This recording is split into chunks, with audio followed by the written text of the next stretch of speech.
Is vulnerability in leadership bullshit?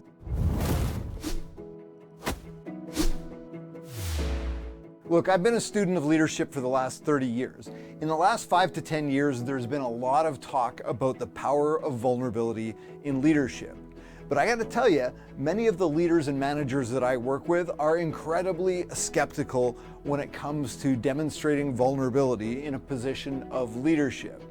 And I think the reason for that is because there's a misunderstanding about what it means to be vulnerable in a position of leadership. Vulnerability in leadership isn't about standing in front of your team and saying, hey, look team, I have no idea what I'm doing.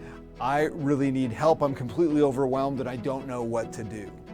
That's not what vulnerability in leadership looks like, even if you feel that way. Vulnerability in leadership is about having the courage to say, hey team, you know what?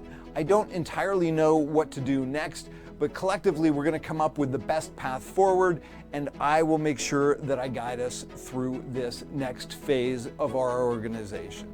That's what it means to be vulnerable in a position of leadership, to admit that we don't have all the answers. As leaders, we don't have to have all the answers. All we have to do is create the environment where the answers can start to flow.